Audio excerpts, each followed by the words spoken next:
네, 강프로입니다. 자, 두산 에너빌리티 보겠습니다. 자, 일단 25년도가 이제 시작입니다. 25년이 시작인데 일단 원전 관련된 종목군들을 볼 때 우리가 가장 중요하게 봐야 될 내용들이 있습니다. 지금 한국 시장에서 정치 불확실성이나 이런 부분들, 그리고 원전 관련된 예산이 다 삭감되었다는 부분 때문에 12월 달에 하락이 나왔다, 그렇게 보시는 분들이 많은 것 같아요. 뭐 틀린 말은 아니죠. 근데 여기서 제가 하고자 하는 이야기는 그걸로 인한 가격 반영이 다 끝났다는 겁니다. 그리고 주식시장에서의 시세 논리는요, 철저하게 선반영합니다. 선반영. 그리고 이 선반영에 대한 부분은 한국 시장뿐만 아니라 미국 시장에서도 동일하게 적용을 받는 내용입니다. 그래서 이 부분에 집중을 하셔야 되고 24년도 시세, 지나간 시세지만 이 시세를 보고 우리가 예상할 수 있는 부분은 한 가지예요. 자, 시장보다는 두산에너빌리티가 강했다. 그리고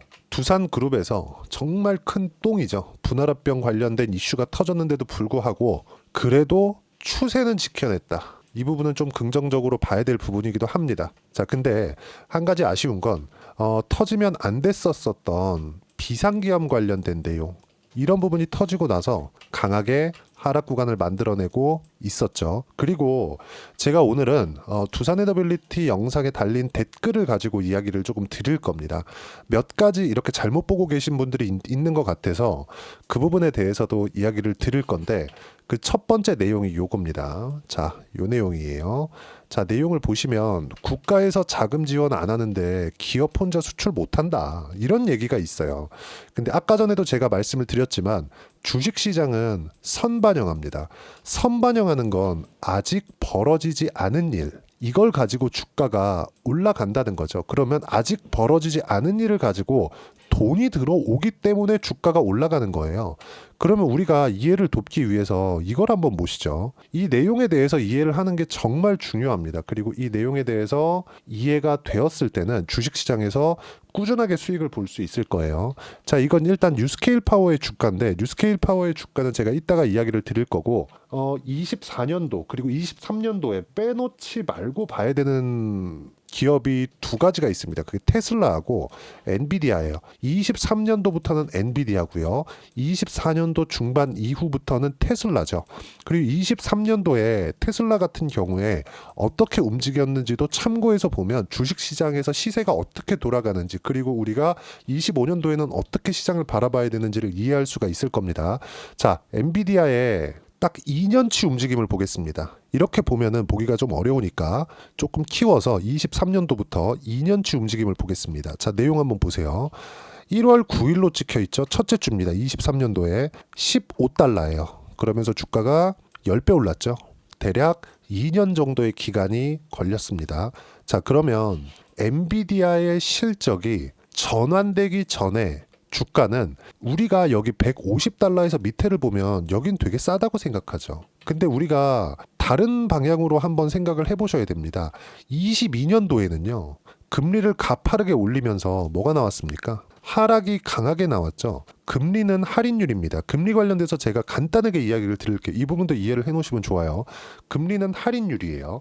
금리가 높으면 높을수록 주가는 프리미엄을 받고 움직이기 때문에 이 프리미엄에 대한 할인폭이 커집니다. 즉 금리가 5%다. 그러면 5%만큼 할인폭을 적용해서 주가가 더 높아질 수 있는 상황을 막는 거예요. 이것보다 더 큰 성장을 할 수 있는 상황이 나와야 주가가 올라가는 거예요. 그러면 22년도에는 금리를 가파르게 높이기 시작을 했고, 그게 인플레이션 때문이죠. 그러면 금리를 높였기 때문에 할인폭이 커졌다, 이렇게 보기보다요, 결과적으로는 이게 맞는데 금리를 높이는 이유에 대해서 우리가 생각을 해보자는 거죠.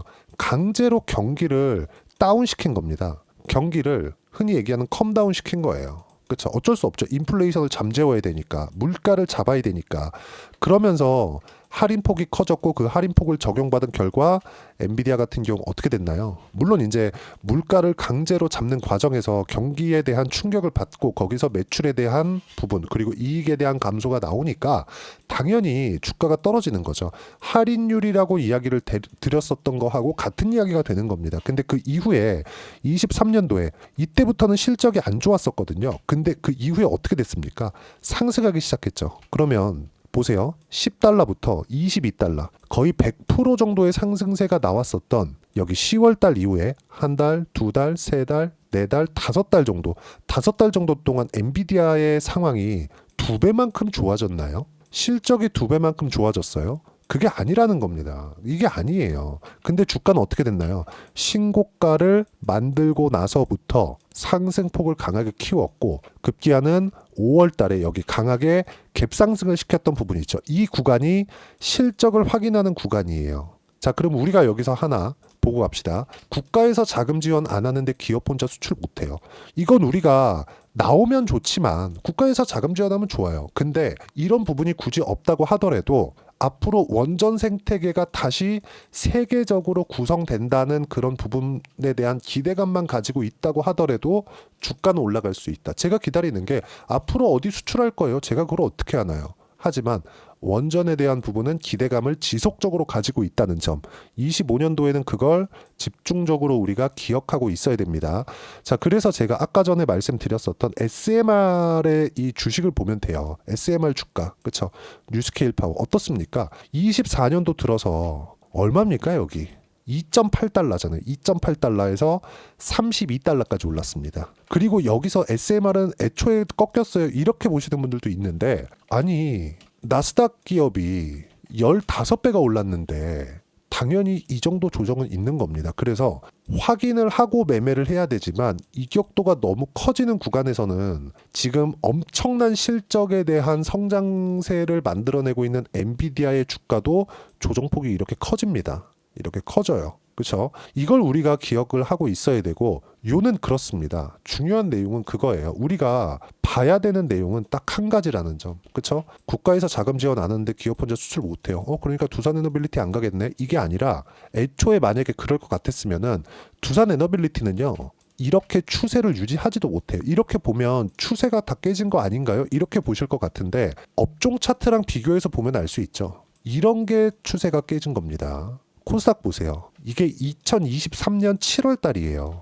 그렇죠? 2023년 어때요? 하락해서 반등했지만 이건 기술적 반등으로 봐야 되고 계속 저가를 낮춰가는 그런 부분을 1년 반째, 근 2년 가까이 하고 있죠. 22년도의 고가를 아직도 회복을 못하고 있습니다. 나스닥은 어때요?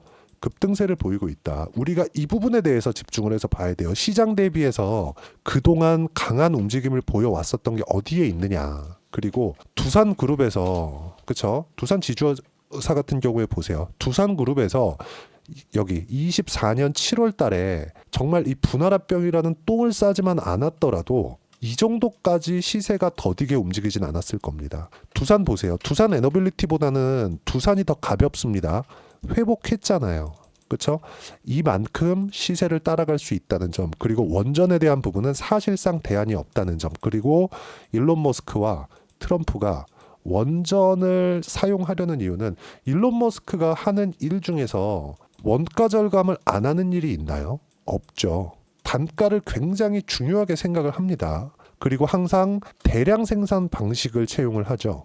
예를 들어서 테슬라를 만들 때 결국에 뭘 하고 있나요? 기가프레스 한 번에 찍어버리잖아요. 그냥 이렇게 하면서 단가를 낮추고 마진을 높이는, 그리고 그런 부분을 트럼프가 인정을 했기 때문에 이번에 뭐예요? 도지잖아요. 도지. 그쵸? DOGE 정부 효율화 위원회 위원장입니다. 그만큼 트럼프와 일론 머스크가 원전을 미는 이유는 값싼 에너지를 사용하기 위함입니다. 그래서 중국과의 싸움에서 이기겠다. 이런 부분을 트럼프는 애초에 공언을 했어요. 트럼프가 화석연료를 계속 써야 된다고 주장하는 이유가 뭡니까? 기름이 좋아서? 그게 아니라 싸기 때문입니다. 싸기 때문에. 이것보다 더 효율적인 게 뭐예요? 원전이에요. 그렇기 때문에 마이크로소프트, 아마존, 그렇죠? 아마존에 대해서 아시는 분들은 아실 것 같은데 우리나라 쿠팡이 있죠.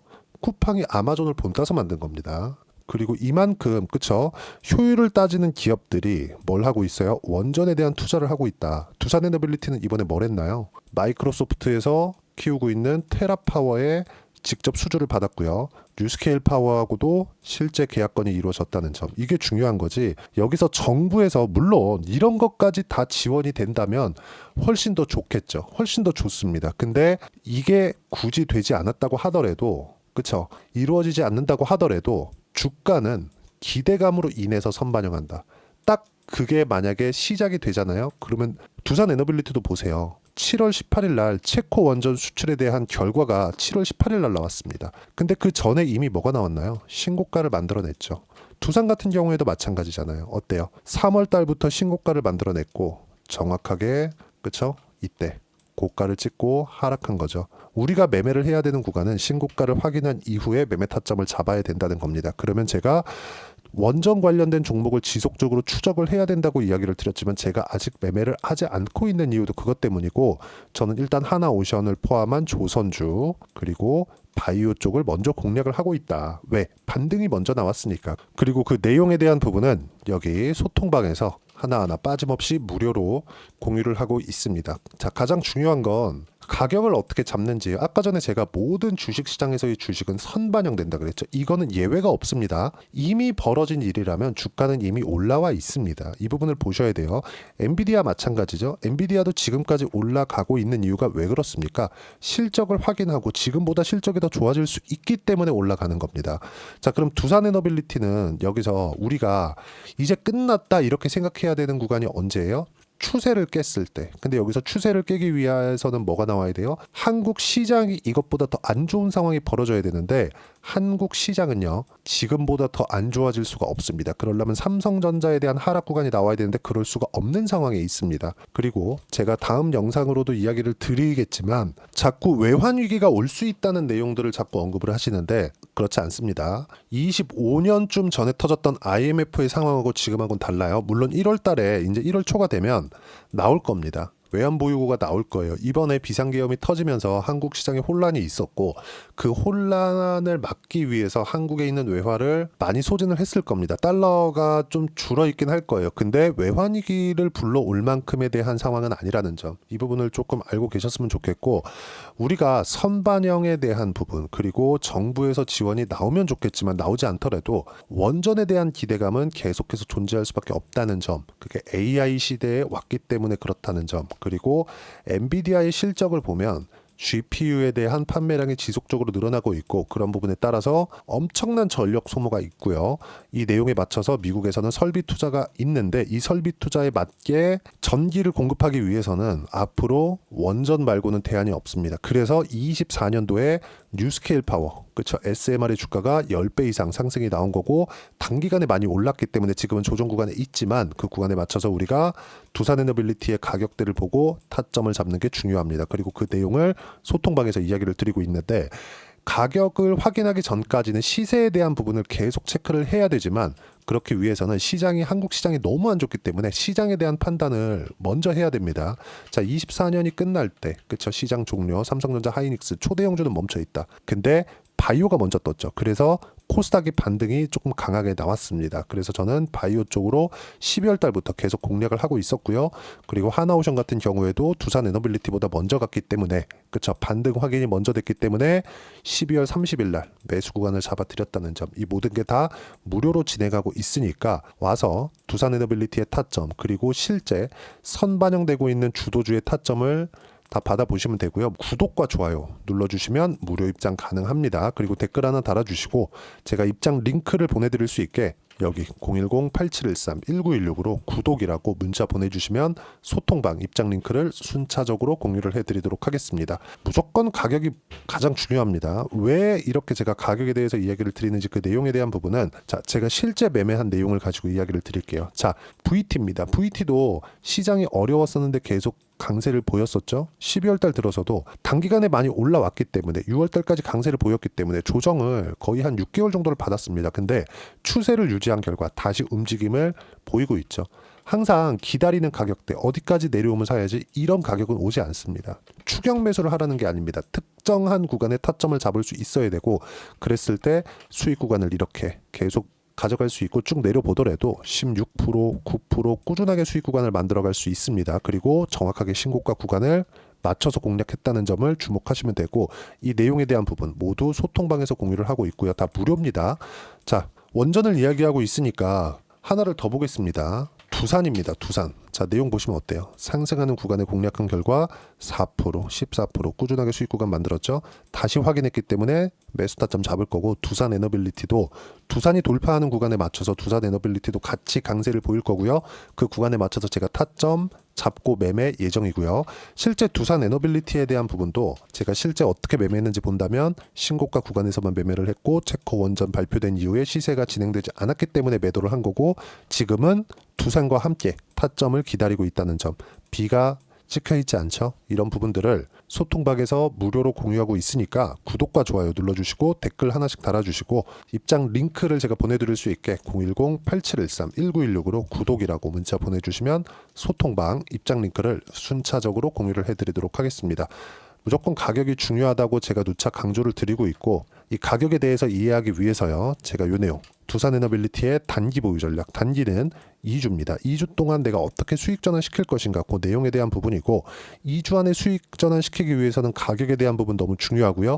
가격에 대한 이해가 되어 있어야 주도주 그리고 신고가 종목들을 내가 찾아낼 수 있다. 이 두 가지 내용도 제가 함께 무료로 공유를 해드리도록 할 테니까 구독과 좋아요 눌러주시고 010-8713-1916으로 두산 에너빌리티라고 문자 보내주시면 단기 가격 전략 함께 공유해드리도록 하겠습니다. 자, 24년도에 너무 시장이 어려웠는데 이제 25년이 됐습니다.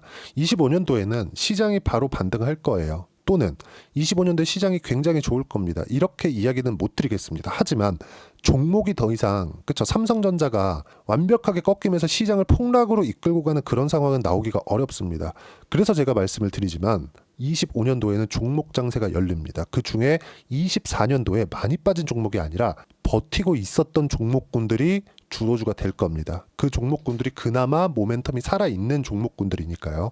그 종목군들 중에서 1월 달에 어떤 종목을 공략해야 되는지 제가 딱 한 종목만 준비를 해놨으니까 영상 끝까지 시청하시고요. 모든 분들이 성공 투자하셨으면 참 좋겠습니다.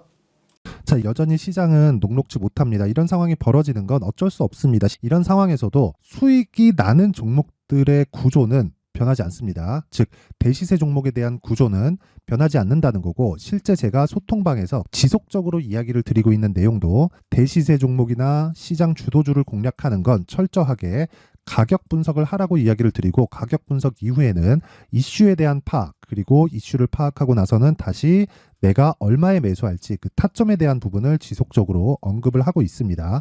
자, 근데 생각해 보세요. 시장이 굉장히 어려웠습니다. 어려운 상황에서의 어떤 종목들이 강했냐 보면 반도체와 그리고 바이오입니다. 자, 실제 여기 보면요. HLB에 제가 실제 매매한 내용을 띄워놓고 보여드리고 있는데 1월 22일부터 매매를 시작해서 4일 동안 31%의 수익 마감이 됐고요. 그리고 여전히 신고가 종목입니다. 자, 그리고 그 다음 어보브 반도체, 이름을 보시다시피 반도체 종목이죠. 그리고 AI 반도체는 지속적으로 강세를 보이고 있습니다. 이 종목도 신고가를 먼저 달성한 이후에 제가 21%의 단기간에 21%의 큰 수익을 내고 마감이 됐습니다. 다시 재공략을 준비하고 있고, 이런 부분은 소통방에서 다 공유를 해드립니다. 자, 그리고 코세스. 자, 코세스 같은 종목도 당연히 그쵸, 신고가 종목이고요. 그리고 반도체 종목입니다. 이 종목도 영업일 기준에서 이틀 동안 대략 한 15%의 수익 마감이 됐습니다. 내용을 한번 보시면 어떻습니까? HLB를 포함해서 뭐 30%, 20%, 뭐 15% 이런 식의 수익이 지속적으로 발생하고 있는데, 이 세 종목 모두 다 신고가 종목이고 1월 달에 시장이 약세를 보이고 있는 구간에서도 강했었던 그런 종목입니다. 특징점이 하나 있는데 그 이슈에 앞서서 가격이 먼저 반영했다는 거죠. 그렇게 제가 가격을 먼저 보고 이슈에 대해서 파악하는 이유는 결과적으로는 큰 시세를 먹기 위한 사전 준비 작업입니다. 실제로 큰 시세를 먹기 위해서 사전 준비 작업을 했을 때 여기 레인보우 로보틱스 127%, 그리고 ISC 98%, 그리고 한미반도체 97%의 큰 수익을 내는 상황을 만들 수 있습니다. 어떤 식으로 소통방에서 진행됐는지, 그쵸? 그 상황을 제가 이야기를 드린 건데, 이런 상황도요, 당연히 신고가를 공략했을 때 가능한 겁니다. 자, 그러면 이번에도 마찬가지입니다. 그쵸? 정부 주도의 코리아 디스카운트 해소 방안이 2월 달에 발표를 하고요. 그리고 2월 달에 발표된 내용을 토대로 주가가 움직이는 게 아니라 이미 움직인 내용이 있죠. 실제 이 내용은 크게 중요한 게 아니라는 겁니다. 실제 움직인 내용을 보면 자, 기아차입니다. 실제로 12월 달에 신고가를 만들어 놓고 정부에서 입김을 불어 넣으니까 순식간에 기아차를 포함해서 현대차 같은 거대 기업들의 주가가 2주도 채 되지 않아서 40% 정도의 큰 시세를 냅니다. 자, 그러면 우리는 어떤 종목을 봐야 될까요? 이슈를 파악해야 되는 것도 맞지만 철저하게 가격에 맞춰서 매매를 해야 되는 게 당연히 중요합니다. 정부가 주도하는 정책 방향이 있겠죠. 그 방향에 맞춰서 우리가 종목을 찾을 필요가 있다. 자, 그러면 답이 나왔습니다. 정부가 주도하는 방향에 맞춰서 제2의 기아차를 찾는 게 지금은 중요하다. 근데 정부 정책의 방향에 맞게 가자. 그랬을 때 앞서서 제가 보여드렸었던 내용인 여기 레인보우 로보틱스 127% 그리고 ISC 98% 그리고 한미반도체 97%와 같은 수익을 낼 수 있습니다. 물론 시간에 대한 부분은 최소 2주의 시간이 필요하고요. 그리고 최장 3개월 안에 끝내야 됩니다. 자, 기아차의 시세를 보셨던 것과 같이 2월 달에 정부 정책의 방향이 결정되고요. 바로 3월 달이면 시행입니다. 자, 그러면 우리는 거기에 맞춰서 당연히 종목을 찾아야 되고 제가 제2의 기아차를 찾아놨습니다. 제가 아까 전에 소통방에서 이야기를 드렸었던 내용 다 공개를 해드렸는데 그 내용처럼 종목만 받고 싶다 하시는 분들은요. 상단에 있는 제 전화번호로 대시세, 자, 대시세라고 문자를 보내주시면 정부 정책의 방향에 맞는 종목을 모든 분들에게 무료로 공개를 해드리도록 하겠습니다. 자, 제가 원하는 건 채널 성장이 목적입니다. 자, 그래서 구독과 좋아요 꼭 좀 부탁드리고요. 모든 분들이 정부 정책에 맞는 방향으로 매매를 이어가서 큰 수익 보셨으면 좋겠습니다.